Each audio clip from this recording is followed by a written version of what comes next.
ഇപ്പോൾ എത്തുന്ന വാർത്ത താനൂരിൽ മുങ്ങിയ ബോട്ടിന്റെ ഉടമ നാസർ അറസ്റ്റിലായിട്ടുണ്ട് എന്നുള്ള വിവരം ലഭ്യമാകുന്നുണ്ട്. അജി കുഞ്ഞുമോൻ വിവരങ്ങൾ നൽകാൻ ചേരുന്നു. അജി, ഇയാളെ പോലീസ് പിടികൂടുകയായിരുന്നോ അതോ കീഴടങ്ങുകയായിരുന്നോ?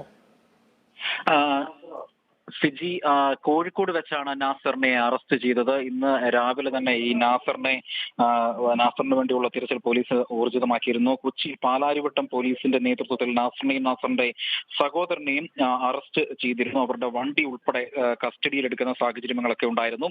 ഈ സമയത്ത് നാസറിന്റെ ഫോൺ പോലീസ് കസ്റ്റഡിയിലെടുത്തിരുന്നു. താനൂരിൽ അപകടത്തിന് ഇടയായ ബോട്ടിന്റെ ഉടമയാണ് ഈ നാസറിനെതിരെ നരഹത്യാ കുറ്റമാണ് പോലീസ് ചുമത്തിയിരിക്കുന്നത്. നാസറിനെതിരെ മുൻപും ഇത്തരത്തിൽ വലിയ രീതിയിലുള്ള പരാതികളൊക്കെ ഉയർന്നിരുന്ന ഒരു സാഹചര്യങ്ങളൊക്കെ തന്നെ ഉണ്ടായിരുന്നു. ഇതിനെ തുടർന്ന് പോലീസ് വലിയ രീതിയിൽ അന്വേഷണം പ്രഖ്യാപിച്ചു. അങ്ങനെ പഴുതടച്ചുള്ള അന്വേഷണങ്ങളൊക്കെ തന്നെ ഉണ്ടായിരുന്നു. ഈ നാസറിന്റെ പശ്ചാത്തലത്തിൽ വലിയ രീതിയിലുള്ള ആരോപണങ്ങളൊക്കെ നാസറിന് ഉണ്ടായിരുന്നു. ഇപ്പോൾ പോലീസ് അതെല്ലാം തന്നെയും അന്വേഷിക്കുന്നു. കാരണം നാസർ മാനദണ്ഡങ്ങൾ ലംഘിച്ചുകൊണ്ടാണ് ഈ ബോട്ട് നടത്തിയത്.